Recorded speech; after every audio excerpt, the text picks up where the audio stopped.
भाषा बोलने वाले लोग और अलग अलग सोच रखने वाले लोग, तो उनके बीच में कोऑर्डिनेशन कैसे इस्टेब्लिश किया जाए और उनको अश्योरेंसेस कैसे दिए जाएँ कि आपकी बात सुनेगी। तो एक बेसिक नीड ये हो गई कॉन्स्टिट्यूशन की। डिसीजन मेकिंग ऑफ पावर्स कैसे होगा, ये एक नीड हो गई कॉन्स्टिट्यूशन की। फिर हो गया limitation of government powers, aspiration and goals of society and fundamental identity of people. तो ये कुछ बेसिक पॉइंट्स हैं एनसीईआरटी में दिए गए, इनके ऊपर हम थोड़ा इनके ऊपर थोड़ा डिस्कशन करते हैं कि क्यों ये सब क्या हैं, ये मोटा मोटी जानने की कोशिश करेंगे कि क्या है और क्यों है। फिर से हम लोग एनसीईआरटी की किताब की तरफ जाते हैं। ये है एनसीईआरटी की किताब।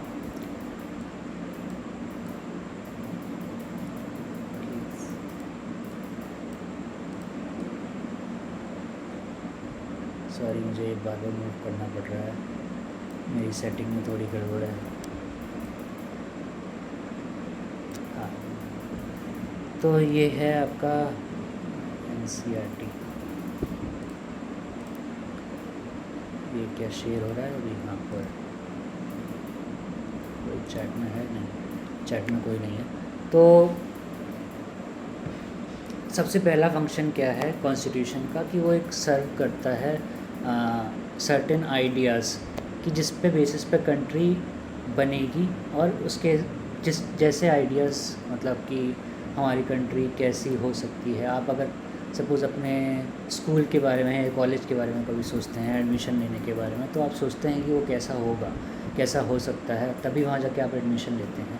सिमिलरली अगर आप सोचेंगे कि कंट्री बनाने जा रहे थे लोग, या जैसे कि आप घर के बारे में सोचते हैं, अपना घर बनाने का स्टार्टिंग करते हैं, तो पहले से ही आइडिया रखते हैं कि भाई ऐसा मेरा घर होना चाहिए, ये चीज़ें उसमें होनी चाहिए। तो सिमिलरली कॉन्स्टिट्यूशन एक पर्पस सर्व करता है कि आप जो एक कंट्री बनाएंगे, कंट्री जो होगी वो कैसी होगी और किस बेसिस पे वो बनाई जाएगी, और उनके जो सिटीजन्स उसके अंदर रहते हैं वो क्या एस्पायर करते हैं कि वो कंट्री कैसी होनी चाहिए।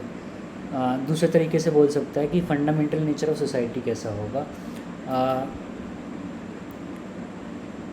इसमें फिर आगे डेफिनेशन दी है कि कंट्री बहुत सारे कम्युनिटीज़ की बनी होती है जो जनरली सब बातों पे एग्री नहीं करेंगे, बट एक कॉमन बात पे एग्री करेंगे कि उनकी सोसाइटी और कंट्री कैसी होनी चाहिए। तो ये कॉन्स्टिट्यूशन वो हेल्प करता है सबको एक कॉमन पॉइंट रीच करने में, जहाँ पर डिफरेंट लोग इन्वॉल्व हैं और इस बात से एग्री करते हैं कि क्या हमारी कंट्री को किस डायरेक्शन में जाना चाहिए, किस तरह की सोच रखनी चाहिए, क्या उसके रूल्स एंड रेगुलेशंस होने चाहिए और क्या उसके एस्पिरेशंस होने चाहिए कि कैसे वो बनना चाहते हैं। ठीक है, बेसिस लिखिए, constitution help serve as a set of rules and principles that a person in a country can agree upon as the basis of way in which they want the country to be govern. तो ये एक set of rules and regulations की तरह काम कर सकता है जो बेसिस बन सकते हैं, जो जिस पे लोग एग्री कर सकते हैं कि बेसिस बन सकता है कंट्री को कैसे गवर्न किया जाए। ये पहली नेसेसिटी हो गई। तो अभी ये हम आते हैं सेकंड में। अब ये एक इम्पॉर्टेंट बात है कि हमारा जो देश है वो एक डेमोक्रेटिक देश है। हमने एक डेमोक्रेटिक फॉर्म ऑफ गवर्नमेंट को चूज़ किया। जब हमने ये अपना कॉन्स्टिट्यूशन बनाया, जब फॉर्म ऑफ गवर्नमेंट पे डिसीजन हुआ, तो डेमोक्रेटिक गवर्नमेंट हमने चूज़ किया। तो डेमोक्रेसी में हम लोग क्या करते हैं, हम अपने लीडर्स को चूज़ करते हैं। वो हम अपनी रिस्पॉन्सिबिलिटी उन लीडर्स के बिहाफ के थ्रू करवाते हैं। हम लोग किसी को इलेक्ट करते हैं और वो हमारे बिहाफ पे कुछ काम करते हैं। तो लेकिन एक हमेशा ख़तरा है कि जो लोग हैं जिनको हमने अपनी रिस्पॉन्सिबिलिटी दी है वो मिसयूज़ भी कर सकते हैं पावर का। इसलिए कॉन्स्टिट्यूशन में कुछ सेफगार्ड्स भी हैं कि भाई कोई जिसको पावर दी गई है वो उसका मिसयूज़ ना कर पाए। अब ये एग्ज़ाम्पल दिया है कैसे अथॉरिटी का यूज़ करके लोग गलत इस्तेमाल कर सकते हैं। यहाँ पर सुरेश के बारे में बात की जा रही है जो एक क्लास मॉनिटर है, बट एक वो बुली भी है, मतलब दूसरे बच्चों को परेशान करता है। तो और ज़्यादातर उसके बच्चे उसको पसंद नहीं करते हैं। जो मिस राव हैं क्लास टीचर जो हैं, वो किसी काम से, ये जनरली एक स्कूल सेटिंग पे एग्जांपल सेस्ट है, और आप सब अगर अभी आप स्कूल में हैं या फिर स्कूल पार करके आगे बढ़ चुके हैं तो आपके जीवन में भी ये कहीं ना कहीं हुआ होगा। तो ये एग्जांपल उसी को दिखाने की कोशिश कर रहा है कि कैसे अथॉरिटी का मिसयूज़ होता है। तो सुरेश जो कि एक क्लास मॉनिटर भी है, लेकिन एक ऐसा लड़का भी है जो थोड़ा दबंग टाइप का है, दबंग लोगों के ऊपर थोड़ा डोमिनेट करने की कोशिश करता है। तो मिस राव ने उनको बोला है कि वो थोड़ी देर के लिए बाहर जा रही हैं और तब तक सुरेश की ज़िम्मेदारी है कि क्लास को संभाल के रखना। तब जो सुरेश को जब ये मौका मिलता है तो वो अपनी खुन्नस अनिल के साथ निकालता है। तो अनिल को बोलता है कि वो मिस राव को उसके बारे में बोलेगा कि भाई ये शैतानी कर रहा था क्लास में, लेकिन अनिल बोल रहा है मैंने तो कुछ किया ही नहीं है। तो जब मिस राव वापस आती हैं क्लास में, अनिल से वो जो सुरेश है वो बोलता है कि अनिल हमेशा तेज़ी से बात करता रहा और पूरी क्लास को डिस्टर्ब करता रहा और मेरी बात नहीं सुनी इसने। तो अब मिस राव तो इसकी बात क्योंकि एक क्लास मॉनिटर है सुरेश, उसकी बात ले लेती हैं और अनिल को पनिशमेंट देती हैं कि you will have to stay after school today and write I will not disobey the class monitor 100 times. अब यहाँ पर अनिल ये भी कह रहा है भाई मैंने कुछ नहीं किया है, बट उसकी बात क्लास मॉनिटर नहीं सुन रहे हैं, क्लास टीचर नहीं सुन रहे हैं। तो ये से एक एग्जांपल है कि कैसे हम डेमोक्रेटिक फॉर्म ऑफ गवर्नमेंट में भले भी पावर रिप्रेजेंटेटिव को दे देते हैं, बट रिप्रेजेंटेटिव फिर भी इस पावर का मिसयूज़ कर सकता है। सिमिलरली यहाँ पे ही दिखाया गया है कि कैसे एक क्लास मॉनिटर अपनी पावर्स का ही मिसयूज़ कर रहा है। तो इसको डील करने के लिए कुछ सेफगार्ड्स हमारे कॉन्स्टिट्यूशन में है, उसके बारे में हम आगे बात करेंगे। एक अनदर इम्पॉर्टेंट फंक्शन है कॉन्स्टिट्यूशन का, वो है डेमोक्रेसी में कि इंश्योर करना कि डोमिनेंट ग्रुप है वो अपनी पावर दूसरों के प्रति यूज़ ना कर सके, जो कि लेस पावरफुल हैं और लेस पावरफुल लोग हैं या ग्रुप्स हैं। अब इस स्टोरी में यही बताने की कोशिश की गई है। ये भी एक स्कूल बेस्ड स्टोरी है। तो यहाँ पर गेम पीरियड के बारे में बात है। गेम पीरियड जो सबके लिए मज़ेदार होता है, सब उसमें पार्टिसिपेट करना चाहते हैं, खेलना चाहते हैं, कूदना चाहते हैं। आप भी गेम्स पीरियड में कुछ ना कुछ सब लोग गेम्स पीरियड में कभी कभी होता था कि गेम्स पीरियड हमारा टीचर मैथ्स के टीचर ने ले लिया या फिर फिज़िक्स के टीचर ने ले लिया, तो हम लोग बहुत दुखी हो जाते थे, भाई गेम्स का पीरियड है, फिर ये लोग पढ़ा रहे हैं हमको। जनरली ऐसा होता है कई बार कि गेम्स पीरियड का मतलब इतनी तवज्जो नहीं दी जाती, पढ़ाई पे ज़्यादा तवज्जो दी जाती है। अब हम इस एग्जाम्पल के थ्रू ये पॉइंट समझने की कोशिश करेंगे कि कॉन्स्टिट्यूशन एक डेमोक्रेसी में कैसे इंश्योर करता है कि एक डोमिनेंट ग्रुप दूसरे डोमिनेंट ग्रुप पर हैवी ना हो, क्या उसमें ऐसे सेफगार्ड्स हैं। तो गेम्स पीरियड होने वाला है। जो लड़कियां हैं वो बोल रही हैं कि चलिए आज बास्केटबॉल खेलते हैं, हमेशा तो हम लोग क्रिकेट खेलते रहते हैं, लेकिन लड़के बोल रहे हैं कि भाई नहीं हम लोग क्रिकेट खेलेंगे। तो टीचर बोलता है कि ठीक है, इस प्रॉब्लम को ना शो ऑफ हैंड से मतलब किस जितने ज़्यादा जो लोग ज़्यादा होंगे उस हिसाब से वो चीज़ हम करेंगे, जिस चीज़ में ज़्यादा लोग एग्री करेंगे। तो टीचर बोलती है ठीक है, जिस चीज़ में ज़्यादा लोग एग्री करेंगे हम लोग वही खेलेंगे। उसके बाद क्या होता है कि लड़के जीत जाते हैं और क्रिकेट खेला जाता है। अब लड़कियां बोल रही हैं कि भाई हम तो अब कम हैं इस क्लास में, ये तो जीतेंगे, ऑब्वियसली बात है। अब यहाँ पे वो लड़कियां डिस्कस कर रही हैं कि we will always have to do what the boys want because they are in majority. Ma'am should think of another way to make decisions so that our voices are also heard. तो यहाँ पे वो बताना चाह रहे हैं कि कैसे लड़कियाँ माइनॉरिटी में हैं और लड़के मेजॉरिटी में हैं, तो लड़कों के बेस पे ही डिसीजन हो रहा है, और कैसे मैम जो उनकी क्लास टीचर हैं उनको और तरीके सोचने चाहिए जिससे कि वो ये डिसीजन ले सकें। तो ऐसे सिचुएशंस हमारी डेमोक्रेसी में भी होते हैं जहाँ पे एक मेजॉरिटी कोई भी मेजॉरिटी हो सकती है, वो ऐसे डिसीजन लेती है जो इन्फोर्स करती है ऐसे डिसीजंस जो एक्सक्लूड करते हैं माइनॉरिटी को और उनके इंटरेस्ट के अगेंस्ट जाते हैं। तो ऐसी ये सब चीज़ें हर सोसाइटी इस चीज़ों के प्रोन है।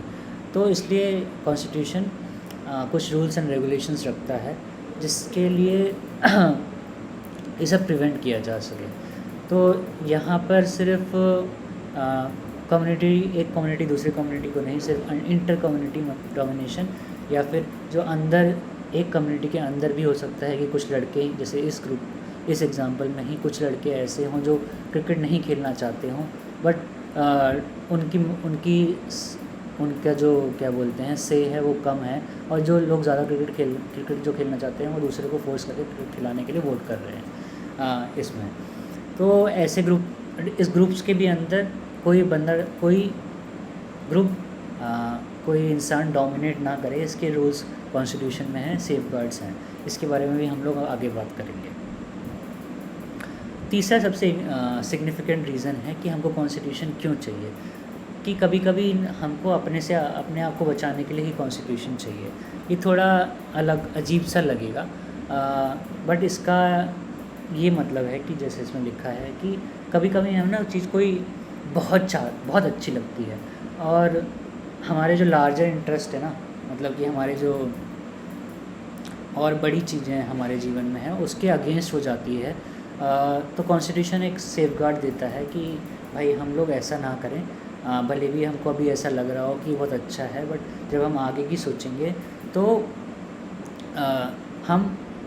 हमारे जीवन पे ये बुरा इम्पैक्ट डालेगा। अब ये इसमें भी फिर से एक एग्ज़ाम्पल दिया है, ये बहुत ही कॉमन एग्ज़ाम्पल है, किसी की भी ज़िंदगी में होता है।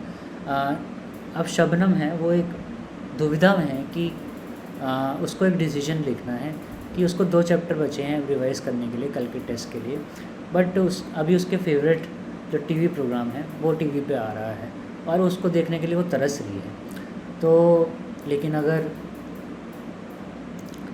वो टीवी देखेगी तो उसके पास टाइम नहीं बचेगा रिवीजन का।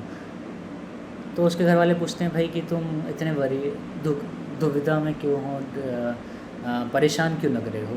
तो वो अपने घर वालों को बोलती है कि आई वांट टू मैं टीवी देखना चाहती हूँ, मेरा टेस्ट है। तो अब वो एक आइडिया देती है कि कोई भी टीवी मत देखो, तो मेरी इच्छा भी नहीं करेगी टीवी देखने के लिए। अभी देखिए अगले दिन में यहाँ पे आ गए कि हमने अच्छा हुआ उसने टीवी नहीं देखा और सारे क्वेश्चन लास्ट 2 चैप्टर से ही आए थे। तो इसके अलावा भी आप अगर अपनी ज़िंदगी में बहुत सारे एग्जांपल हैं, अगर आप एक टीनेजर बच्चे को पूछेंगे कि उसको अगर बोलेंगे कि भाई पढ़ाई कर ले और पॉर्न देख ले, तो वो दोनों में से क्या चूज़ करेगा आपको लगता है? ऑब्वियसली पॉर्न देखना चूज़ करेगा, क्योंकि उसमें उसको ज़्यादा मज़ा आता है, बल्कि पढ़ाई उसका लार्जर इंटरेस्ट है।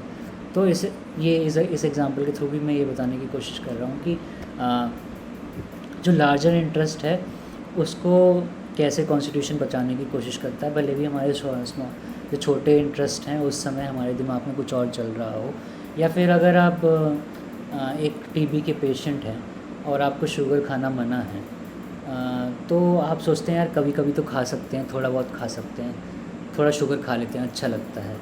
तो ये लेकिन आपके जो लार्जर टीवी का प्रॉब्लम है उसमें वो एक दिन आपका टेस्ट अच्छा आ गया, फिर आप शुगर खा लेते हैं और शुगर खाते रहते रहें, तो फिर वो टेस्ट दोबारा जब करते हैं तो गड़बड़ आ जाता है, तो ये प्रोलॉन्ग हो जाती है आपकी टीवी की बीमारी। तो इस तरीके से आप देखेंगे कि कॉन्स्टिट्यूशन हमको इन छोटे जो हमारे दिमाग में कुछ इच्छाएँ हैं जो भले भी सही नहीं हैं उस समय के हिसाब से, और हमारे जो लार्जर इच्छाएँ लार्जर गोल्स हैं उससे हमें बचाने की कोशिश करता है। ये भी एक इम्पॉर्टेंट रोल प्ले करता है कॉन्स्टिट्यूशन। तो ये 3 इम्पॉर्टेंट रोल हैं कॉन्स्टिट्यूशन के एक सोसाइटी में, एक कंट्री में।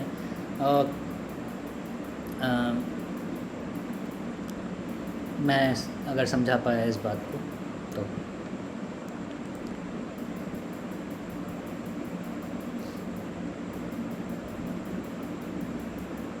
हाँ, एक और इन्होंने एग्जांपल दिया है कि अगर हम लोग डेमोक्रेसी में रहते हैं और हमको डिक्टेटर की ज़रूरत है, तो यहाँ पर ये रियलाइज़ नहीं करेंगे कि लॉन्ग रन में डिक्टेटरशिप सबके इंटरेस्ट के खिलाफ जाता है, सिर्फ एक इंसान के खिलाफ नहीं जाता है, सबके खिलाफ जाता है। तो एक जो अच्छा कॉन्स्टिट्यूशन है वो ऐसे मतलब अरे इच्छा हुई तो ये चेंज कर दिया, अच्छा हुई तो ये चेंज कर दिया, ऐसे नहीं है कि इच्छा हुई तो भाई ये कपड़े चेंज कर लिए, वैसा नहीं है कॉन्स्टिट्यूशन। भाई इच्छा हुई तो हमने आज ये खा लिया, आज वो कर लिया, ऐसा नहीं है। आपका बेसिक स्ट्रक्चर सेम रहेगा।